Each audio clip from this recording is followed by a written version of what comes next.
ሹመቷን ሰው ፈልጎ ላግኘው ስላለ የማይሾምበት እግዚአብሔር መርጦ ራሱ አክብሮ በዙፋኑ ሰይሞ የሚሾምበት ስልጣን ቤተክርስቲያን አላት።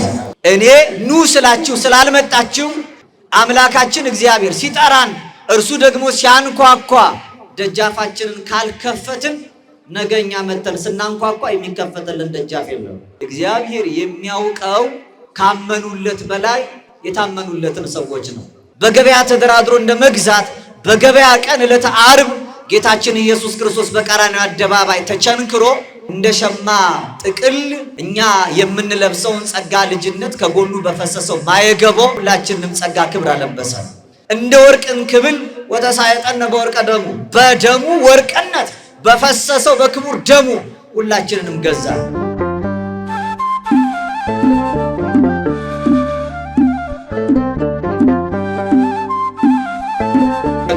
መምህራችን ክቡር ዶክተር ቴዎድሮስ ይሆናሉ። ለእሳቸው የሚናገሩበትን ጥበብ ለእኛም ደግሞ የምንሰማበትን እዝነ ልቦና አምላካችን ቅዱስ እግዚአብሔር ያድለን። ወደ ትምህርቱ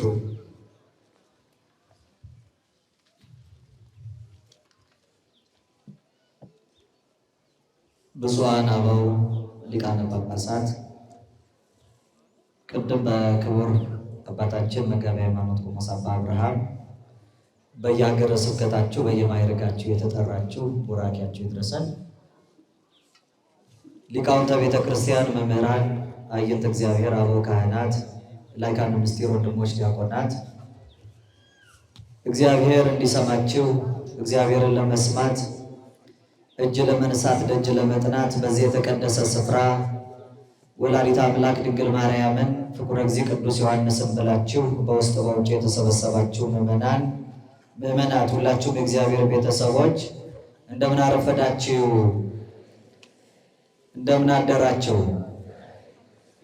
አሜን። በደል ኃጢአታችንን ክፉ ሥራ መተላለፋችንን ሰፍሮ ቆጥሮ ያላጠፋን ከማያልቀው ልግስናውና ከማይጓደለው ቸርነቱ የንስሐ ዕድሜ ሰጥቶ የጠበቀን በደል ኃጢአታችንን ክፉ ሥራ መተላለፋችንን ትቶ በምሕረቱና በይቅርታው ወደ ቅድስናው ስፍራ ጎትቶ ያመጣን እግዚአብሔር እንድናስበው ስለረዳን እንድናመሰግነው ስለፈቀደልን ልመናችንን ሁሉ ከኃጢአት በቀር እየፈጸመ በቤቱ ጥላ ስለሚያኖረን በሕይወታችንም ሁሉ ስለማይነገረው ስጦታው ስሙ ለዘላለም ይክበር ይመስገን። ለዚህ ሰዓት ያደረሰንን ምስጋና የባህሪ ገንዘቡ የሆነውን እግዚአብሔርን በውስጥ በውጭ ያላቸው አንድነት በእልልታ በጭብጨባ አመስግኑ።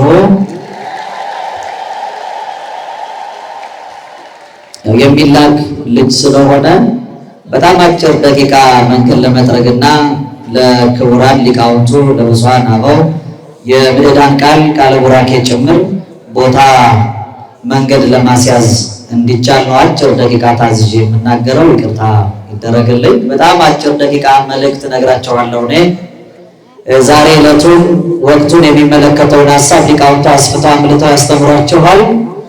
በሥርዓተ ቅዳሴው ክፍል ላይ ከተነገረን ዕለት ዕለት ቤተክርስቲያን ከምትሰብከው የመጽሐፍ ክፍል አንዱን መነሻ አድርገን እንማማራለን። ልበ አምላክ ነቢየ እግዚአብሔር ቅዱስ ዳዊት በመዝሙሩ መዝሙር 24 ቁጥር 7 እና ቁጥር 10 ላይ እንዲህ የሚል ቃል ደግሞ ተናግሯል። አርኅዉ ኆኃተ መኳንንት፣ መኳንንት ደጆችን ክፈቱ። እስኪ ድምፃችሁን ከፍ አድርጉና መኳንንት በሉ። ደጆችን ክፈቱ። እግዚአብሔር አምላካችን ጥበቡን እውቀቱንና ምስጢሩን ማስተዋሉን ገልጦ እንድንረዳ በቸርነቱ ሁላችንንም ይርዳን። ፍጥረተ አምሳል እምና አምሳላት ከምሳሌዎች ሁሉ ምሳሌ ታጣላት መዝገበ ምስጢር የቤተ ክርስቲያናችን አንደበት ወላዲተ አምላክ ድንግል ማርያም በአማላጅነቱ አትለየን። አምላካችን ፈጣሪያችን ልዑል እግዚአብሔር በአጹረ መስቀሉ በመስቀሉ አጠርነት ደግፎ ሁላችንንም በቀደመው ስርዓትና በአባቶቻችን ፍኖት በተዋሕዶ በረት ያጽናል። ይህንን ቃል በሥርዓተ ቅዳሴው ክፍል ላይ ሁሌ የምንሰማው ነው። ሁላችሁም የምታውቁት ቃል ነው። ልበ አምላክ ነቢየ እግዚአብሔር ቅዱስ ዳዊት አስቀድሞ የተናገረው ነው። የዳዊትን መዝሙር ቤተ ክርስቲያናችን ዕለት ዕለት በትምህርት ርዕስነት ደግሞ ትጠቀመዋለች። ዲያም የቅዳሴው ክፍል ላይ ምስባክ እየተባለ ይጠራል። ምስባክ ማለት መስበኪያ ማለት ነው። በስርዓቱ በሚመራው ዲያቆን አማካኝነት በሶስት አረግ ያለ የዕለቱ ትምህርት አንድ የተሰብኮ ምዕመናን ተቀብለው ሁለተኛ ተሰብኮ ድጋሚ ምዕመናን ይቀበሉና በጋራ 5 ጊዜ ዜማው ይደርሳል። የአምስቱ ዘመን የዘመነ አበው፣ የዘመነ መሳፍንት፣ የዘመነ ነገሥት፣ የዘመነ ነቢያትና የዘመነ ካህናት ምሳሌ የ5500 ዘመን የአበው የነቢያት ሁሉ ጩኸታቸው አንድነት ማጠቃለያ ምስጢሩ የሚነገርበት ነው። ዳዊት ያለፈውን ያለውንና ሊመጣ ያለውን ሁሉ አንድነት አካቶ የተናገረ መላ ዘመኑን አካሄዱን ከእግዚአብሔር ጋር ያደረገ ስለሆነ ሐዋርያው በሐዋርያት ሥራ ምዕራፍ 13 ቁጥር 36 ላይ እንደመሰከረለት ዳዊትን በገዛ ዘመኑ የእግዚአብሔርን ሐሳብ ካገለገለ በኋላ አንቀላፋ ይላል። በተሰጠው ዘመን ዓለም ያልተጠቀመበት ራሱን ሊጠቅም ለራሱ ፈቃድ ያላደረ ነገር ግን እግዚአብሔር ይመራው የነበረ ስለሆነ የእግዚአብሔር ሐሳብ የእግዚአብሔር ልብ የአምላክ ልብ እየተባለ ልብ አምላክ ተብሎ ይጠራል። በረከቱ በሁላችን ላይ ይደር። በዚህ ክፍል ያለውን ምስባክ ብቻ ሳይሆን አንዱን ክፍል ደግሞ የዚህን የመዝሙረ ዳዊት መዝሙር 23 በቅንፍ 24 ቁጥር 7 እና ቁጥር 10 ላይ ያለውን መነሻ ቃል ዕለት ዕለት ንፍቅ በሆነው ዲያቆን ከመንጦላይቱ በአፋ ሆኖ ሲነግረን ሲያስተጋባው የምንሰማው ቃል ነው። እንዲህ ይላል። አርሆ ኆኃተ መኳንንት ወይትራወ ኆኃት እለም ፍጥረት ወይባ ንጉሠ ስብሐት መኑ ውእቱ ዝንቱ ንጉሠ ስብሐት እግዚአብሔር አምላከ ኃያላን ውእቱ ዝንቱ ንጉሠ ስብሐት። አርሆ ኆኃተ መኳንንት መኳንንት ደጆችን ክፈቱ፣ ከጥንት የነበረው ደጅ ይከፈት፣ የክብር ንጉሥ ይግባ። ይህ የክብር ንጉሥ ማን ነው? እግዚአብሔር የኃያላን አምላክ እርሱ የክብር ንጉሥ ነውና መኳንንት እርሱ እንዲገባ ደጆችን ክፈቱ ይላል። ይህንን ለጊዜው ስለተዘጋ ደጃፍ እንዲከፈት ስለታዘዘ በራፍ ነቢዩ በትንቢት ቃል የተናገረው ነው። አበው የዚህ ፍጻሜው አስቀድሞ የተዘጋ ደጃፍ ሕዝቅኤል በትንቢቱ የተመለከታት እመቤታችን ቅድስት ድንግል ማርያምን ቅዱስ ገብርኤል እየደጋገመ የጆሮዋ በራፎች ተከፍተው በልቧ ሰሌዳ በሕሊናዋ ጓዳ የመንፈስ ቅዱስን ፈቃድ እንድትቀበልና ይኩነኒ በከመ ትቤለኒ ብላ አካላዊ ቃል እንድትቀበለው የተነገረ አዋጅ ነው። በሁለተኛ ደረጃ በቀኝ የተሰቀለውን ወንበዴ ዮም ትሄሉ ምስሌ ውስተ ገነት አሁን ከኔ ጋራ በገነት ትኖራለህ ታድራለህ ያለውን ቃል ይዞ በደመ ማኅተቡ ከገነት በራፍ ላይ ሆኖ ገነትን በሚገለባበት የእሳት ሰይፍ ከሚጠብቀው ሱራፊ ጋራ ፈያታዊ ወይም ወንበዴው የተነጋገረው ንግግር ነው ይላሉ። ታላቁ ነቢይ ሕዝቅኤል በትንቢቱ ምዕራፍ 44 ላይ ርኢኩ ኆኃተ በምስራቅ በኩል ደጃፍ አይቻለሁ፣ ሕቱም በአብይ መንክር ማኅተም በታላቅ ጽኑ ቁልፍ የተዘጋ የታተመ ነበረ። ወደዚህ ደጃፍም ከኃያላን ጌታ በቀር ማንም አልገባም። ያ የኃያላን ጌታ እንደተዘጋ ገብቶ እንደተዘጋ ወጣ ብሎ እንደተናገረለት ያ የተዘጋውን ደጃፍ እያየ ታላቁ ልበ አምላክ ነቢየ እግዚአብሔር ቅዱስ ዳዊት በምስጢር ሳይከፈት እንደተዘጋ ሆኖ ጌታችን ገብቶ የሚወጣበትን ምስጢር እያየ የተናገረው ነው። ለዚህም ነው ለስም አጠራሩ ክብር ይግባውና የክብር ባለቤት ጌታችን አምላካችን መድኃኔ ዓለም ኢየሱስ ክርስቶስ በዕለተ ሆሳዕና ኢየሩሳሌምን ቅጥር አድርገው ከተዘጉ 8 በራፎች መካከል በምስራቁ በኩል ያለው በራፍ ኢስተርን ጌት ወይም ጎልደን ጌት የሚባለው ሲልድ ጌት የተዘጋ የታተመ ደጃፍ ወርቃማው የምስራቅ በራፍ ይሉታል። ከ8ቱ ደጆች 7ቱ የተከፈቱ ሲሆኑ 8ኛው የምስራቅ ደጃፍ ግን የተዘጋ ነው። ያ በራፍ በጥንታዊ የኢየሩሳሌም ከተማ ኋላም በተነሳው አሮጌው ከተማና ዛሬ አዲስ በታነጸው ከተማ መካከል እንደተዘጋ በሦስቱም ዘመን የኖረ ደጃፍ ነው። ደጃፉን አንድ ጊዜ ብቻ በዕለተ ሆሳዕና እንደተዘጋ ጌታችን ኢየሱስ ክርስቶስ በዚያ ከ84 አገልጋዮቹ ጋር ይላል ቅዱስ ሳዊሮስ የተባለ የስሙናይ አገረ ስብከት ሊቀ ጳጳስ የነበረ በድርሳኑ ላይ ከ84ቱ አገልጋዮችና ልዑካኑ ጋራ በአህያይቱና በውርንጫይቱ ላይ ተጭኖ ጌታችን በዚያ በተዘጋው ደጃፍ ገባ። በጣም ብዙ መኳንንት በደጃፉ ላይ ቆመው የቢታንያን ድንጋዮች መከላከል ቢያቅታቸው ሕፃናቱን ጭምር አንደበታቸውን እንዲዘጉ ተናገሩ።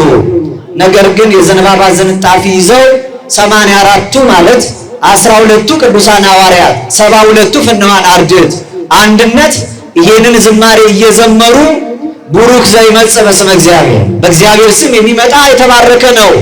አርኅዉ ኆኃተ መኳንንት ወኢባ ንጉሠ ስብሐት፣ የክብር ንጉሥ ወደዚህ እንዲገባ መኳንንት ደጆችን ክፈቱ የሚለውን ቃል እየተናገሩ ዘምረው አስገብተውታል ይላል።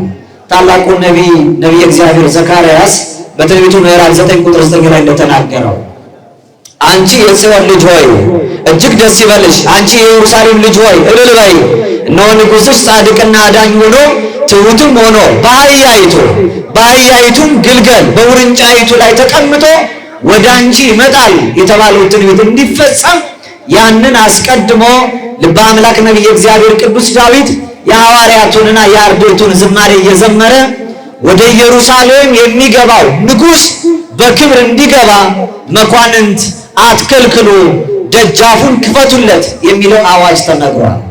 ዛሬ አይሁድ ግን እንደመሰላቸው ልባቸው ጨክኖ ጠልተውና ተመቅኝተው የክብር ባለቤት የኃያላን ጌታ የተባለው ክርስቶስን ገርፈውና ገፈው ከሰቀሉት በኋላ ደጃፉን እንደተዘጋ ኋላ ይመጣል ለሚሉት ሐሳዊ መሲህ ሐሰተኛው ክርስቶስ አዘጋጅተውታል። እርሱ ሲመጣ በዚያ ደጃፍ ይገባል ብለው ደጃፉ ዛሬም እንደተዘጋ ይኖራል። አስተውላችሁ ከሆነ ይህንን ስርዓት ለማዘከር ቅድስት ቤተ ክርስቲያናችን ሁልጊዜ በቅዳሴው ላይ ከሚደረገው ጸሎት በረቀቀ መልኩ ደግሞ ዕለተ ሆሳዕና በመሰበ ወርቅ ላይ ህብስቱን በጽዋውም ላይ ደግሞ ወይኑን ይዘው በምስራቅ በር ይገቡ የነበሩ ልዑካኑ በምዕራብ በኩል ይገባሉ። ከገቡ በኋላ በመንጦላይቱ ደጃፍ ላይ ቆመው በውስጥ ላለው ካህን ይህን ይናገራሉ። 3 ጊዜ ደጋግመው አርኅዉ ኆኃተ መኳንንት ወኢባ ንጉሠ ስብሐት፣ መኳንንት ደጆችን ክፈቱ፣ የክብር ንጉሥ ወደዚህ ይግባ ይላሉ። ከውስጥ ባለው ካህን ይጠየቃሉ። መኑ ውእቱ ዝንቱ ንጉሠ ስብሐት፣ ይህ የክብር ንጉሥ የምትሉት ማን ነው? ከውጭ መልስ ይሰጣል። እግዚአብሔር አምላከ ኃያላን ውእቱ ዝንቱ ንጉሠ ስብሐት፣ የኃያላን አምላክ እርሱ እግዚአብሔር የክብር ንጉሥ ነው። አርኅዉ ኆኃተ መኳንንት፣ መኳንንት ደጃፉን ክፈቱ፣ የክብር ንጉሥ ይግባ። በዕለተ ሆሳዕና ይሄ ምስጢር መከናወኑ ለማጠየቅ ያንን ያደርጋሉ። 2 ሐሳብ ብቻ እናንሳና እንጨርሳለን። ይህንን ሐሳብ ዛሬ ካለው በዓልና እንደገና ደግሞ ዕለት ዕለት በቅዳሴው ስርዓት ላይ ለእኛ ከሚታወጀው አዋጅ ጋር በሕይወታችን አይተን እንጨርሳለን። አንደኛው ዛሬው ካለው ትልቁ በዓል ጋር የሚያያይዘው ወደዚህ ዓለም የመጣው የክብር ባለቤት ጌታችን አምላካችን መድኃኔ ዓለም ኢየሱስ ክርስቶስ ከዚህ ዓለም ተለይቶ ቅድም እንደሰማነው አርገ እግዚአብሔር በይባቤ ወበቃለ ቀርን፣ እግዚአብሔር በእልልታና በመለከት ድምፅ አረገ ተብሎ እንደተነገረ ሊቁ ፈልፈለ ማሕሌት ቅዱስ ያሬድ አባታችን በልደቱ ዘኢያእመሩ ሲወለድና ወደዚህ ዓለም ሲመጣ ያላወቁትን ወሶፍ በእርገቱ ጊዜ ግን ወተቀበልዎ መላእክት በሰባት እንዘ ይብሉ አርኅዉ ኆኃተ መኳንንት፣ በሰማይ ያሉ መላእክቱ ግን በእርገቱ ጊዜ እንዲህ ያሉ ተቀበሉት፣ መኳንንት ደጆችን ክፈቱ እያሉ ይላል። በዛሬው ዕለት ጌታችን በይባቤ ወበቃለ ቀርን በመለከት ድምፅና በእልልታ በመላእክቱ ዝማሬ እርገቱን ስናስብ አረገ ወደ ላይ ስንል የጌታችን የኢየሱስ ክርስቶስ እርገቱ የተከናወነው እንዲህ ነው። ወደዚህ ዓለም ሲመጣ ከመላእክት ወገን ረቂቅ የሆነውን ምስጢረ ሥጋዌን የአምላክን ሰው መሆን በተዋሕዶ ተገልጦ በሥጋ ድንግል ማርያም ወደዚህ መምጣት ማንም አላወቀው። እንዲያውም አጽነነት ድንግል ርእሳ መንገለ ከርሳ ድንግል ማርያም ራሷን ወደ ማኅፀኗ ዓለም ዘንበል አድርጋ ስትሰማ በምድር በሰማይ ይሰማው የነበረው አርያማዊ ምስጋና በማኅፀኗ ዓለም ይደመጥ ነበረ። ቅዱስ ሳዊሮስ እንደመሰከረ እርሷ ታናሽ የ15 ዓመት ገሊላዊት ብላቴና ስትሆን ሰማይና ምድር የማይችሉትን ግን በማኅፀኗ ስለቻለችው ወኮነ ሰማይ ዓለመ ወዓለምሂ ሰማይ ኮነ። በሷ ዓለም ሰማይ ሰማዩም ዓለም ሆነ። ወስብሐትኒ ዘውስተ ሰማይ ኮነ በዲበ ምድር። በሰማይ ይሰማ የነበረው ምስጋና ይኸው በምድር መካከል ተሰማ። ወዘሃሎ ውስተ ሕፅነ አቡሁ ኮነ በሕፅነ ማርያም። በአባቱ እቅፍ የነበረው አሁን ደግሞ በድንግል ማርያም እቅፍ ተገኘ።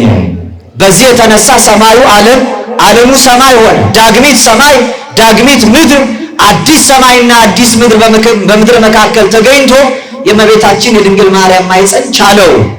ለዘወለዶ እግዚአብሔር አብ በምስጢር ዘይትረከብ እንበለ ምንጻፈ አንስት ከማሁ ወለደቶ ማርያም በምስጢር ዘይትረከብ እንበለ ሩካቤ ተባይት። አስቀድሞ እግዚአብሔር አብ በዙፋኑ በቀኙ ያስቀመጠው ያለ ሴት ምንጣፍ ከባህሪ የወለደው ልጅ ድንግል ማርያም በማይደረስበት ረቂቅ ምስጢር ያለ ወንድ ዘር ብቻዋን ወለደችው። ይሄ ምስጢር የተከናወነውን ቅዱሳን መላእክቱ ረቀቀባቸውና በልደቱ ዘያይመሩ ሲወለድ ያላወቁትን በሚያርግበት ጊዜ ግን አምላክነቱን ተረድተው እንዲህ ያሉ ተቀበሉት ይላል። የዕርገት ምስጋና ነው ይሄ።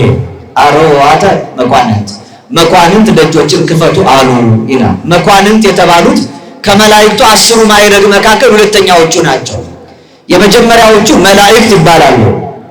ሁለተኛዎቹ መኳንንት ይባላሉ። ሶስተኛዎቹ ሊቃናት ይባላሉ። አራተኛዎቹ ስልጣናት ይባላሉ። አምስተኛዎቹ መናብርት፣ ስድስተኛዎቹ አርባብ፣ ሰባተኛዎቹ ኃይላት፣ ስምንተኛዎቹ ኪሩቤል፣ ዘጠነኛዎቹ ሱራፌል፣ አስረኛዎቹ አጋይስት ይባላሉ። በዚህ ስርዓት ውስጥ ከፍ ከፍ እያለ ወደ ሰማየ ሰማያት ያረገውን የክብር ባለቤት ጌታችን ኢየሱስ ክርስቶስን ወተቀበልዎ በስብሐት እንዘ ይብሉ አርኅዋተ መኳንንት፣ በክብር በምስጋና እንዲህ ያሉ ተቀበሉት። መኳንንት ደጃፉን ክፈቱ ወይባ ንጉሠ ስብሐት፣ የክብር ንጉሥ ወደ ሰማየ ሰማያት እንዲገባ አሉ። በዕርገቱ ጊዜ ሲመጣ ያላመሰገኑ እያወደሱ ወደ ድንግል ማርያም ማኅፀን ያላደረሱትን ሲያርግ ግን አውቀው በክብር ተቀበሉት ይላል። ይህንን ምስጋና ዕለት ዕለት በቤተ ክርስቲያን እንሰማዋለን። ይኸው በዚህ በመጽሐፈ ድድስቅልያ ምዕራፍ 1 ቁጥር 2 ላይ ማዕረገ ሲመታ ለቤተ ክርስቲያን በአርአያ ዘበሰማያት ይላል። የቤተ ክርስቲያን ሹመቷና ማዕረጓ በሰማይ ባለው ምሳሌ አንጻር ነው። በሰማይ ያለውን አገልግሎት በምድር መካከል ሊቃውንቱ ያገለግሉበታል። ዲያቆኑ በቅዳሴው ላይ አርኅዋተ መኳንንት ይላል። በመላእክት ፈንታ አቡሊዲሳውያን የሚባሉ ሊቃውንት መዘምራኑ ያገለግላሉ። በመኳንንቱ ፈንታ ደግሞ አናጉንስጢሳውያን ወይም አንባቢዎች የሚባሉ መንጦላይት መጋረጃ የሚከፍቱ የሚዘጉ እንደ ሃይማኖተ አበው እንደ መልእክታት ያሉትን መጻሕፍት ከመቅደሱ በአፋ በቅኔ ማኅሌቱ ላይ የሚያነቡ ወንጌል የሚያሳልሙ ለተልእኮ የሚራዱ እነዚህ የመኳንንቱ ምሳሌዎች ናቸው። ከመኳንንቱ ከፍ ያሉት እንደ ሊቃናቱ ንፍቀ ዲያቆናቱ፣ እንደ አርባብ ዲያቆናቱ፣ እንደ መናብርቱ ቀሳውስቱ፣ ከዚያ ቆሞሳቱ፣ ከዚያ ኤጲስቆጶሳቱ፣ ጳጳሳቱና ሊቃነ ጳጳሳቱ ጭምር በዚህ ማዕረግ ያሉ ናቸው። ልክ የአምላክን መንበር ሰማያዊ ዙፋን እንደሚያጥኑ እንደ ሱራፊ ብፁዓን አበው ሊቃነ ጳጳሳቱ ዛሬ በቅዳሴው ቅዳሴውን እየመሩ በቡራኬው ምዕዳን ቡራኬ እየሰጡ ሁላችንን ሲባርኩን ነበር። ሁሉ ደረጃ አለው። ከውጭ ያለው ገብቶ በውስጥ አይባርክም። ማዕረገ ሲመታ ለቤተ ክርስቲያን በአርአያ ዘበሰማያት ማለት በሰማይ ባለው ምሳሌ የተሰጠ የቤተ ክርስቲያን ሹመቷ ይሄ ነው። ሹመቷን ሰው ፈልጎ ላግኘው ስላለ የማይሾምበት እግዚአብሔር መርጦ ራሱ አክብሮ በዙፋኑ ሰይሞ የሚሾምበት ስልጣን ቤተ ክርስቲያን አላት። በዚህ ውስጥ ዛሬ ደግሞ ለሁላችን የሚነገረው በቤተ ክርስቲያናችን መኳንንት ደጆችን ክፈቱ ሲባል የክብር ንጉሥ ጌታችን ኢየሱስ ክርስቶስን በመንበሩ ላይ በቀራንዮ አደባባይ እነሱ በገበያ ቀን ሰው ሁሉ እንዲያየው እርቃኑን ሲሰቅሉት፣ አባቶቻችን ግን መጋረጃ መንጦላይቱን ሳይከፍቱ እንደተዘጋ ምንም እንኳን እነሱ በገበያ ቀን ሰዎች እንዲሳለቁበት በወንበዴዎች መካከል እንደ ወንበዴ ቆጥረው ይስቀሉ፣ እርሱ ግን ሌላ ንግድ ሲፈጽም ኖረ።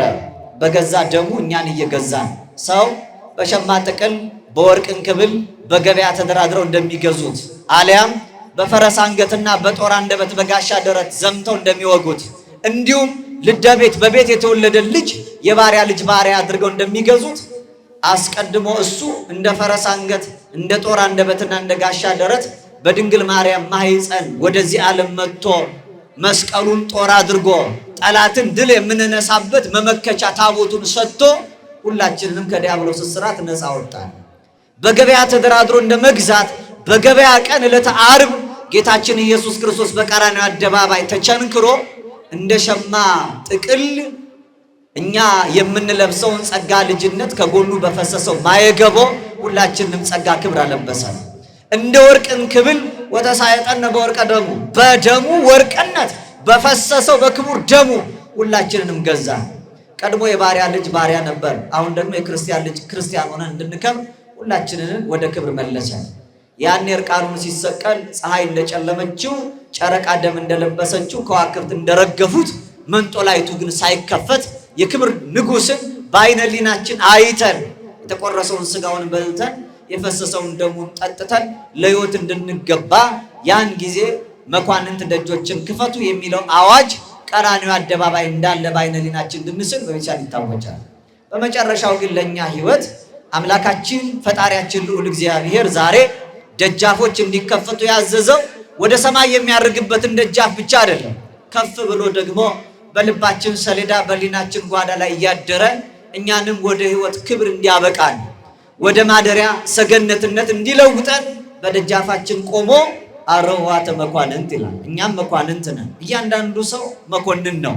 መኮንን ማለት ፈታሂ ፈራጅ ማለት ነው። ይትፍቅድ ከመ ትኩን መኮንነ። ታላቁ ሲራክ በመጽሐፉ ፈራጅ መሆንን አትሻ፣ ሌላው ላይ እንዳትጠቁም ይላል። ነገር ግን እያንዳንዱ ሰው ራሱ ላይ እንዲፈርድ የተሾመ ዳኛ ንጉሥ መኮንን ነው። ለዚህ ነው ቅዱስ አትናቴዎስ ሐዋርያዊ በዚህ ቅዳሴ አትናቴዎስ ላይ ሰብእሰን ዘክቡር ውእቱ ኢያእመረ ያለውን የቅዱስ ዳዊትን አንስቶ ቃሉን እንዲህ አለ። ሰው ክቡር ነው ሲባል ክብሩ ይህ ነው።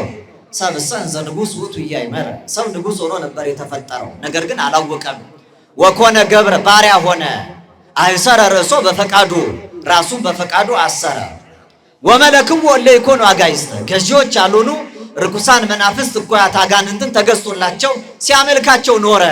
ሰብእሰን ዘባኢል ውእቱ ኢያእመረ፣ ሰው ባለጸጋ ሆኖ ነበር የተፈጠረው፣ ይህን ባለጸግነቱን ግን አላወቀም። አንደ ርእሶ በፈቃዱ፣ በፈቃዱ ራሱን አስራበ። አርሃበ ከርሶ አጽማ ነፍሶ፣ ራሱን በፈቃዱ ድሃ አደረገና ስጋውን አስራበ ነፍሱንም አስጠማለ።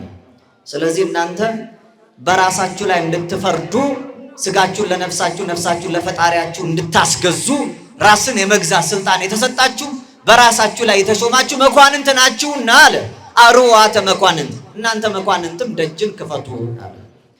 በዚህ በቅዱስ ዮሐንስ ራእይ ምዕራፍ 2 ቁጥር 30 ላይ እንዲህ አለ አምላካችን፣ እነሆ እኔ በደጅ ቆሜ አንኳኳለሁ፣ ማንም ድምፄን ቢሰማና ቢከፍትልኝ እኔ ወደ እርሱ ገባለሁ፣ ከእርሱም ጋር እራት እበላለሁ፣ እርሱም ከኔ ጋር እራት ይበላል አለ። አሁን ደጃፍን ክፈቱ የሚባለው በልባችን በራፍ በሕሊናችን ደጃፍ ላይ ቆሞ የሚያንኳኳው በቃሉ የሚያስተምረን በሕይወት መንገድ እንዲመራን ለኛ ዕለት ዕለት የሚነግረን ፈጣሪያችን ነው። ደጃፉን ከፍታችሁ ብታስገቡት እሱ የሰማዩን ደጃፍ ከፍቶ ያስገባቸዋል። ዛሬ ደጃፋችንን ዘግተን እምቢ ስለምንለው ነገ ደጃፉን ዘግቶ አላውቃችሁም ይለናል። በትንቢተ ዘካርያስ ምዕራፍ 7 ቁጥር 13 ላይ እንዲህ ተብሎ ተጽፏል። እኔ በጠራኋችሁ ጊዜ እናንተ ስላልመለሳችሁልኝ፣ እናንተ በጠራችሁን ጊዜ እኔም አልመለስላችሁም ይላል። እኔ ኑ ስላችሁ ስላልመጣችሁ አምላካችን እግዚአብሔር ሲጠራን እርሱ ደግሞ ሲያንኳኳ ደጃፋችንን ካልከፈትን ነገኛ መተን ስናንኳኳ የሚከፈትልን ደጃፍ የለም። በማቴዎስ ወንጌል ምዕራፍ 25 ላይ አሜሃ ትመስል መንግሥተ ሰማያት አስሮነ ደናግል እነነ ሰማሃትው ይሆን ወወፃ ውስተ ቀበላ መራዊ። ያን ጊዜ መንግሥተ ሰማያት 10 ቆነጃጅት መብራታቸውን ይዘው ሙሽራውን ሊቀበሉ የወጡትን ትመስላለች። ሰነፎቹ ዘይት አልነበራቸውም፣ ክር ብቻ ነው ያመጡት። አስተዋዮቹ ግን ክራቸውን ከነዘይታቸው ይዘው መብራታቸውን አብርተው ሙሽራውን አጅበው በጊዜ ወደ ሰርጉ አዳራሽ ገቡ። ሰነፎቹ ሱቅ በተዘጋበት ገበያ በተበተነበት ሰዓት ጨለማው ላይ ወደ መንደር ሄደው ዘይት አጥተው መጡ። ሲመጡ በሩ ተዘጋባቸው። አንኳኩ። ማናችሁ አላቸው። እኛ እድምተኞች ነን፣ ዘይት ፍለጋ ወደ መንደር ሄደን ስንመጣ በሩ ተዘጋብን አሉት። ሙሽራው እንዲህ አላቸው፣ አማን አማን እብለክም እያምረክም፣ እውነት እውነት እላቸዋለሁ እኔ አላውቃችሁም አላቸው። እግዚአብሔር የሚያውቀው ካመኑለት በላይ የታመኑለትን ሰዎች ነው። በትንቢተ ናሁም ምዕራፍ 1 ቁጥር 7 እንዲህ ተብሎ እንደተጻፈ እግዚአብሔር መልካም ነው፣ በመከራ ቀንም መሸሸጊያ ነው፣ በእርሱ የሚታመኑትን ያውቃቸዋል ይላል። እግዚአብሔር የሚያውቃቸው በእርሱ የሚታመኑትን ነው። እምነታችንን በመታመን ገልጸን እግዚአብሔርን ዛሬ ሰምተን እግዚአብሔርን ዛሬ አውቀን ለእግዚአብሔር ተገዝተን የልቡናችንን ደጃፍ ከፍተን ነገ በተከፈተው ደጃፍ እንድንገባ በምሕረቱና በቸርነቱ ሁላችንን ፍጻሜ ያሳምርልን። እርሱ በክብር መላእክቱ አርዋተ መኳንንት ብለው እንዳሳረጉት እኛም ደግሞ የተዘጋው ልባችንን በክብር እርሱ የሚያርግበት ከፍ ብሎ የሚቀመጥበት እኛንም ወደ ቅድስና ስፍራ እንዲያደርሰን የምንከብርበት አድርጎ እንድንከፍተው ወደ ማስተዋል እንድንመለስ እግዚአብሔር አምላክ ረቂቅ የሆነውን መንፈሳዊ ዓይናችንን ገልጦ በማስተዋል እንድንመላ በቸርነቱ ይርዳ። ለአባቶቻችን ያለን ክብር፣ ለኦርቶዶክሳዊቷ ተዋሕዶ ሃይማኖታችን ያለን ፍቅር፣ በእምነት ያለን ጽናት፣ በተጋድሎም ያለን ትጋት ሳይቀንስ ሰማያዊ ኃይሉን በታቦት በመስቀሉ መንፈሳዊውንም በረከት በእምነት በጠበሉ ተቀብለን ክብሩን እንድንወርስ የሁላችንን ፍጻሜ ያሳምርልን። ወይም መሂስት ኳንትም ሁለ በመንፈስ አርቶ እኔ አላገባብ የጨመርኩትንና ስጃ ጎደልኩትን ብፁዓን አባቶቼ ሊቃነ ጳጳሳት፣ ሊቃውንት፣ መምህራን፣ መንፈሳውያን እግዚአብሔር ቤተሰቦች አድርጉኝ። አርኅዉ ኆኃተ መኳንንት ደጆችን ክፈቱ። ይቆየን። ወስብሐት ለእግዚአብሔር ወለወላዲቱ ድንግል ወለመስቀሉ ክቡር። በእውነት ከልባችን እስትንፋስ ቀርቦ ለሁላችንም እንደሚገባን መጠን ያስተማረን የአባቶቻችን አምላክ እግዚአብሔር ስሙ የተመሰገነ ይሁን። ደግሞ ቃሉንም ለማስተላለፍ ምክንያት የሆነው ተወዳጁ መምህራችን ክቡር ዶክተር ቴዎድሮስን አምላካችን እግዚአብሔር ቃለ ሕይወት ያሰማልን። የሚያገለግሉበት ረጅም ዘመናት ፍጹም ጸጋ እግዚአብሔር ያድልልን። አመስግኑልን እስቲ ሁላችሁ።